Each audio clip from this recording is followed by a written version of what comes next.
Good morning students. आज हम start करते हैं कि किसी भी एटम की जो रेडियस है, आपने पैकिंग फ्रैक्शन में रेडियस लगाया था और ए में रिलेशन बताया था एज लेंथ में और रेडियस में, वो आपको कहाँ से निकालते हैं। मतलब कि कोई भी सॉलिड स्टेट में है तो उसके रेडियस कैसे पता चलते हैं कि एटम की रेडियस सिंपल क्यूबिक के लिए क्या है, फेस सेंटर के लिए क्या है, बॉडी सेंटर के लिए क्या है। तो हमें आज एटम की रेडियस निकालनी है, तो एटम की रेडियस निकालनी है। तो हम बनाते हैं एक नॉर्मल कुछ भी, ये नॉर्मल हमने क्यूब बना दिया। अब हम इस क्यूब में देखते हैं कि आपके पास हमने दो एटम लगा दिए, कोई भी दो एटम लगा दिए। क्यूब सिस्टम है हमारे पास, दो एटम हमने यहाँ पे लगा दिए। ये आपके क्या है, दो एटम, राइट। ये आपके क्या है, दो एटम। हम जानते हैं यहाँ से यहाँ तक ये टोटल डिस्टेंस है, हमने इसको डी से रिप्रेजेंट किया। ये आपकी टोटल डिस्टेंस है किसके लिए, यूनिट सिंपल यूनिट सेल के लिए। कोई भी क्यूबिक यूनिट सेल के लिए, क्यूबिक यूनिट सेल के लिए जी हमारी डिस्टेंस क्या है, डी है। और हम जानते हैं किसी भी एटम की रेडियस क्या होती है, हाफ। ये यहाँ से न्यूक्लियस, यहाँ ये न्यूक्लियस, यहाँ से यहाँ तक क्या हो गई आर, और यहाँ से यहाँ तक की क्या हो गई आर। और यहाँ से एज लेंथ कितनी है आपके पास, ये टोटल यहाँ से यहाँ तक आपके पास क्या है, ये एज लेंथ है, ये आपका ए है जिसे हमने। तो आप लिख सकते हैं इसको कि आपके पास एज लेंथ, एटम की जो एज लेंथ है वो आपके पास क्या है, ए, राइट। हमारे पास रेडियस कितनी है, टोटल ए के रिस्पेक्ट में रेडियस कितनी है, यहाँ से यहाँ तक मतलब दो बार आर है ए के रिस्पेक्ट में। तो हम लिख सकते हैं ए बराबर 2r, लिख सकते हैं इसको, आराम से लिख सकते हैं। क्योंकि हम क्यूबिक यूनिट सिस्टम में जानते हैं कि जो हमारे पास लेंथ होती है वो a इक्वल टू क्या होता है, b इक्वल टू क्या होता है, c। और अगर हमारे पास इंटरफेसियल एंगल देखें तो एल्फा इक्वल टू क्या होता है, beta equal to gamma equal to क्या होता है, 90। ये हम लोगों ने पहले ही पढ़ चुके हैं। हमने आपको एक टेबल बनाई थी, उसमें हमने इन सभी चीज़ों को आपको बताया था। तो आपके पास क्या है, ए और आर में रिलेशन आ गया, एज लेंथ और आर का रिलेशन क्या है, ये है। या फिर आप कह सकते हैं कि आर बराबर, आपके पास दूसरा फॉर्मूला क्या बन सकता है, आर बराबर क्या बन सकता है, a/2। सिंपल के लिए नहीं, अभी तो केवल हमने क्यूबिक यूनिट सेल के लिए बताया। किसके लिए, क्यूबिक यूनिट सेल के लिए। तो हमने क्यूबिक यूनिट सेल के रिस्पेक्ट में हमारे पास ये आर और आपके पास एज लेंथ में रिलेशन निकल गया है। क्यूबिक के लिए हमने आपको पहले भी डिस्क्राइब किया था कि क्यूबिक सिस्टम का जो ABC क्या होता है, लेंथ बराबर होता है 7 में, उसके बाद alpha equal to beta equal to gamma equal to क्या होता है, 90। किसी भी हमारे पास क्यूब में या क्रिस्टल में हम इस तरह से एटम लगाते हैं, राइट। अब हमारे पास हमने कितने टाइप्स की यूनिट सेल पढ़ी थी, हमने पढ़ी थी, आपको बताई थी 3 प्रकार के यूनिट सेल्स के बारे में डिस्क्राइब किया था कि जहाँ पे आपके एटम प्रेजेंट रहते हैं। पहले में हमने क्या बताया था आपको, पहला था आपके पास सिंपल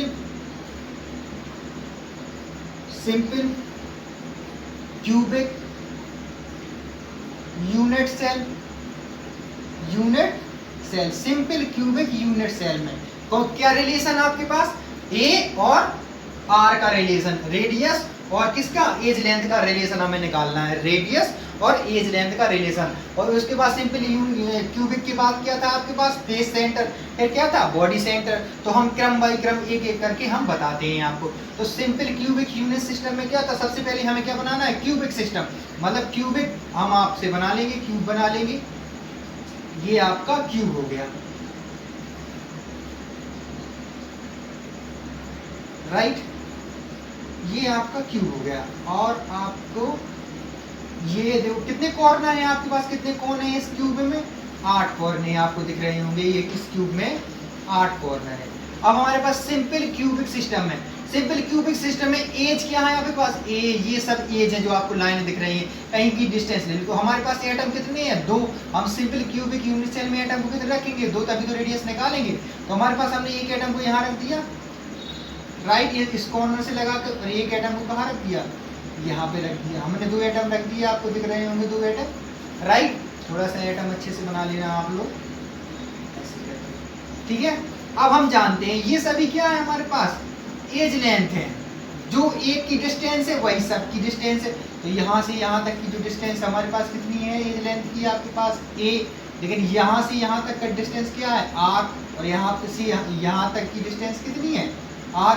ये चीज़ तो आपको हमने यहाँ भी बताई थी, इसमें भी बताई थी, इसीलिए हमने बताया था दो एटम को हमने किसी भी कॉर्नर के पास रख दिया तो टोटल डिस्टेंस कितनी होगी r, क्योंकि यहाँ नाभिक से यहाँ पर्दी तक की दूरी r है और नाभिक से पर्दी तक की दूरी r है। इसी प्रकार ये इसका क्या है न्यूक्लियस, और ये भी क्या है न्यूक्लियस, यहाँ से यहाँ तक की डिस्टेंस कितनी होगी r, और यहाँ की डिस्टेंस भी कितनी होगी r। राइट बात क्लियर है हमारे पास, क्लियर ये चीज। तो हमारे पास ये क्या सिंपल यू क्यूबिक के लिए ये एज लेंथ कितना निकल के आया आपके पास, जो आपके पास एज लेंथ कितना है आपके पास, ये निकल के आया। राइट बात। अब हमारे पास रिलेशन रेडियस कितनी है हमारे पास, रेडियस आपके पास 2r है। अब रिलेशन किस में देखना है हमारे पास, संबंध किस किस के बारे में हम डिस्क्राइब कर रहे हैं, संबंध किसके बारे में बता रहे हैं, r और a के बारे में। तो and r and a, r and आपके पास a, ठीक है। तो आपके पास r क्या है हमारे पास, ये 2r है, और ये तो हम लिख सकते हैं इसको a बराबर 2r, या लिख सकते हैं r बराबर a/2। ये हमारे लिए r के लिए आ गया, ये हमारा a के लिए आ गया। तो सिंपल क्यूबिक सिस्टम के लिए a और r में रिलेशन क्लियर हुआ। इस तरह से हमें निकालना है, कहीं पे भी एटम दो कॉर्नर के बीच में हम दो एटम को फिट कर दें, यहाँ से यहाँ निकालेंगे तो भी वही रहेगा, यहाँ से यहाँ निकालेंगे तो भी, यहाँ से कहीं से भी आप किसी भी तरह से यूनिट सेल में आप r और a के मध्य में रिलेशन निकाल सकते हैं। क्लियर है। अब इसको हम अब इसके बाद आगे चलते हैं। ये क्लियर हुआ फेस सेंटर का।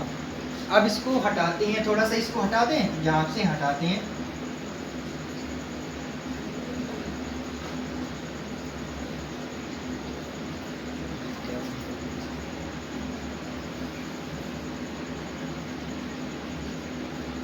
तो यहाँ ये चीज निकल के आई है सामने, ठीक है।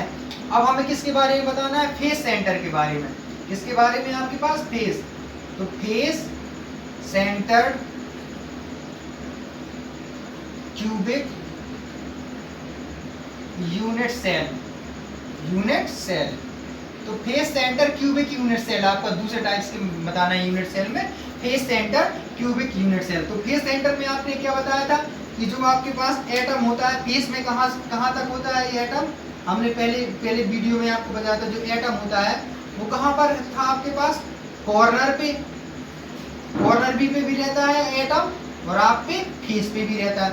तो हमने आपका क्रिस्टल बनाया, ये आपका कोई भी क्रिस्टल है, ये हमारे पास क्रिस्टल है। राइट। अब क्या है, कॉर्नर कितने हैं इसमें, 8, 1 2 3 4 5 6 7 और 1 8, और साथ में हमें क्या लेना है, फेस लेना। तो क्या होता है, फेस हमेशा कैसा होता है, बीचों बीच हमने स्टार करके इसको बना दिया, इसके लिए ये बना दिया, इसके लिए ये फेस है, इसके लिए ये फेस है, इसके लिए आगे और इसके लिए पीछे। इस तरह से कितने, एक रूम में कितने फेस होते हैं, 6। हमने बताया था कि आपके पास दीवारें कितनी होती हैं, 6 होती हैं। तो इसका कंट्रीब्यूशन ये निकल के आया। अब देखो, अब हमारे पास क्या एटम कितने होंगे, ये इसके कंट्रीब्यूशन में क्या होंगे, हमें एटम कहाँ पर रखना है, कॉर्नर पे और फेस पे। हमने फेस पे एक एटम रख दिया, आपको दिख रहा है ये फेस पे एक एटम है, और साथ में एक कॉर्नर पे, इस कॉर्नर पे एटम है, और एक क्या है आपके पास, इस कॉर्नर पे एटम है। राइट। और हमने इसको ऐसे मिला दिया। राइट। ये मिल गया कि नहीं मिल गया, यहाँ से इसके लिए जो डिस्टेंस है यहाँ कितनी है, r, यहाँ भी डिस्टेंस कितनी है, r, ये पॉइंट हो गया इसका, यहाँ की डिस्टेंस कितनी है, r, और यहाँ की भी कितनी है, r। तो कितने r हो गए, 4r हो गए ना, 4r। और ये इधर से देखो, चाहे इसका ले ले, ये सिरा कितना है, एज a, और इधर से इधर भी ले ले तो ये एज कितना है, ये। हम इसको यहाँ पर ही बना सकते हैं, इसको ऐसे अच्छे से बना लें। ये बना लिया हमने, ये वाला उठा के निकाला, ये वाला 90 डिग्री का एंगल होगा, 90 डिग्री का। तो ये देखो, ये 90 डिग्री का एंगल हो गया। इसका लेंथ कितनी है आपके पास, a, और इसकी आधार की लेंथ कितनी है, ये। और यहाँ पर टोटल डिस्टेंस कितनी है, यहाँ से ये एक कॉर्नर था और बीच में क्या था आपके पास फेस था, यहाँ पे क्या था फेस वाला था, ये फेस वाला मॉलिक्यूल्स था, तो एक ये था कॉर्नर वाला मॉलिक्यूल्स, इधर भी एक कॉर्नर वाला मॉलिक्यूल्स था, तो टोटल में आर थी यहाँ से आपके पास, और ये भी क्या था आर, ये भी क्या था आर, ये भी क्या था आर, 4r था यहाँ पर जो दिख रहा है, इधर क्लियर हो गया वो 4r। तो आप जानते हैं कि अब यहाँ से क्या लगेगा आपके पास, ये देखो ये भी दे रहा है, लंब भी दे रहा है, आधार दे रहा है, तो जब लंब और आधार दे रहा है तो हमारे पास कौन सी प्रमेय है, पाइथागोरस प्रमेय।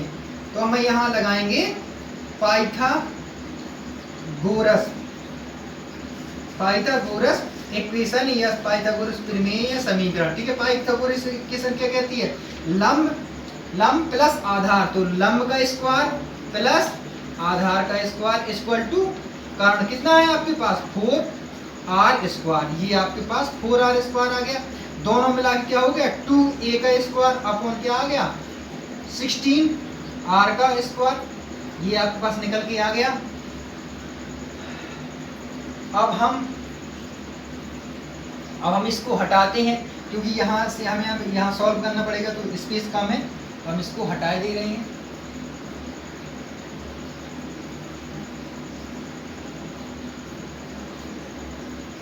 ठीक है, हमारे पास ये था, तो हमारे पास क्या बचा a स्क्वायर इक्वल टू 16 बटे कितना 2r स्क्वायर, तो a स्क्वायर बराबर क्या होगा 8r स्क्वायर, ठीक है ना। अब यहाँ से लेंगे तो पूरी में रूट हो जाएगा ये 8r स्क्वायर, तो हमारे पास क्या आएगा इसका निकल के आएगा 2√2, क्योंकि 8 को हम इस तरह से लिखते हैं 2√2, और ये रूट से रूट कट जाएगा तो हमारे पास क्या बचेगा यहाँ पे r बचेगा। क्लियर है, तो हमारे पास a बराबर इतना निकल के आ गया, और अगर r बराबर निकाला तो हम r बराबर कैसे निकलेंगे, r बराबर लिख सकते हैं a/2√2। क्लियर है, आपका क्लियर है, इधर बिल्कुल क्लियर है। अब चूंकि ये भी हमारे पास r की वैल्यू आ गई, हमारे पास a की वैल्यू आ गई, यहाँ पर क्लियर हुआ, बिल्कुल क्लियर हुआ। हमारे पास a और r में रिलेशन निकल के आ गया, a और r में रिलेशन निकल के क्लियर हो गया। इसमें भी देखो a r में रिलेशन, इसको अभी आगे हम सॉल्व करेंगे, थोड़ा सा इसमें है, कहें तो हम अभी सॉल्व करते हैं तो आपको समझ में नहीं आएगा, इसलिए थोड़ा सा बाद में करते हैं, इसको इसमें हिंट दे देते हैं। अब हमारे पास देखो फेस के लिए निकल के आ गया, अब बॉडी के लिए निकालना है, किसके लिए बॉडी के लिए, तो हम यहाँ से डालेंगे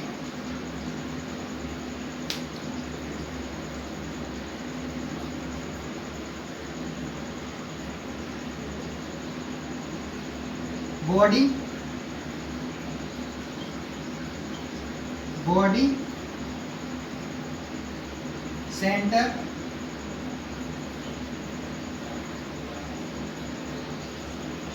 cubic unit cell, body centre cubic unit cell, इसके लिए निकालेंगे।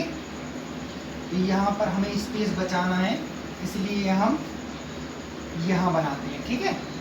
इसका तो इधर से हो गया पूरा क्लियर। यहाँ देखिए BCC लिखे दे रहे हैं, body centre cubic unit cell के लिए, ठीक है। सबसे पहले हमने लैटिस बनाया, यह आपका लैटिस हो गया क्लियर, ये आपके पास देखो लैटिस हो गया, राइट, 1 2 3 4 कॉर्नर 1 2 3 4 5 6 7 8।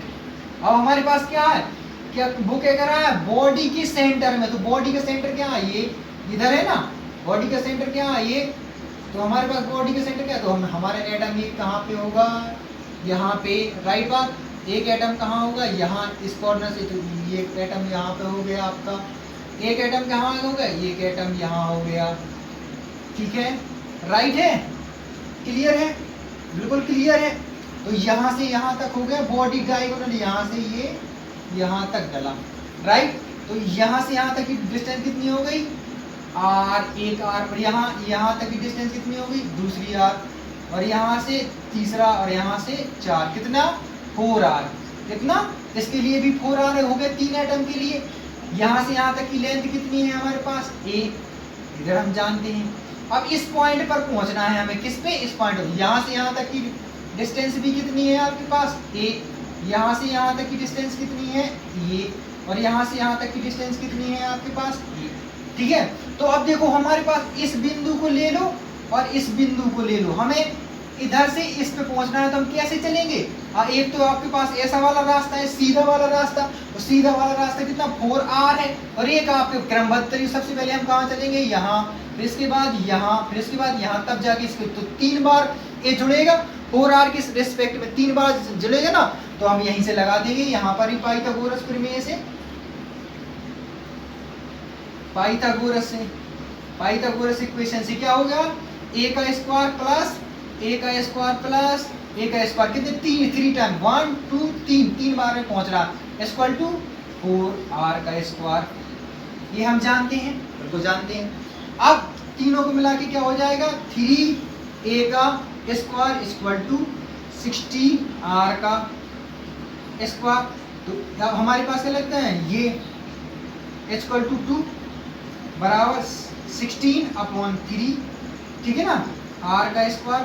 हम इस पे हटाएंगे तो इस पे अंडर रूट चढ़ जाएगा, तो यह आ जाएगा 16/3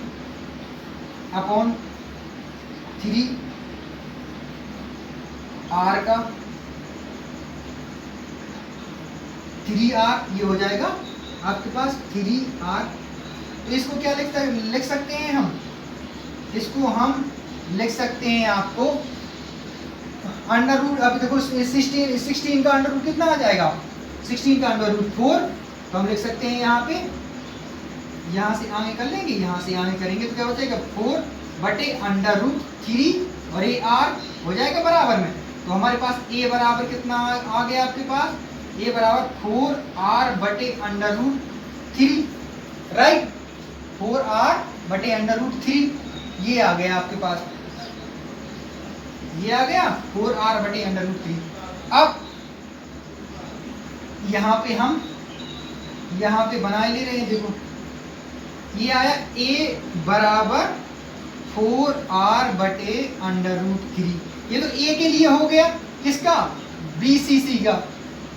अब r के लिए देखो, तो r के लिए क्या कर सकते हैं, r को इस तरफ लाएंगे, तो r को जब नीचे लाएंगे तो ऊपर अंडर रूट चला जाएगा, √3/4 और इधर a, तो 3/4/a आ जाएगा नीचे, बिल्कुल 3 ये 4/3/4 और a। अब इसको थोड़ा इस इधर आगे बढ़ाएंगे इस प्रोसेस को, तो आगे बढ़ाएंगे तो हमारे पास क्या हो जाएगा, r a। अब यहाँ पर किस √2 से ऊपर और नीचे गुणा करने पर, तो √2 के ऊपर गुणा हो जाएगा, नीचे अंडर से अंडर रूट कट जाएगा, तो हमारे पास कितना बचेगा, ये 2 और ये 2, तो हमारे पास क्या आ जाएगा, a√2/4। ये r बराबर जो हमने आपके टेक्निक फ्रैक्शन में बताया था। देखो r का निकल के आया, ये किसके लिए, फेस सेंटर के लिए, ये आपका बॉडी सेंटर के लिए आपका रिलेशन जो हमने आपको बोर्ड पर मेंशन किया है। तो हमें इस तरह से सॉल्व करना है, बिल्कुल सिस्टमेटिक तरीके से, तो आपका ये हमें बहुत ही आसानी से लर्न हो जाएगा।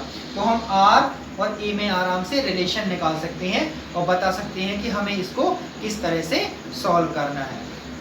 तो आप इसका बढ़िया से स्क्रीनशॉट ले सकते हैं और इसको आराम से सिस्टमेटिक तरीके से करेंगे।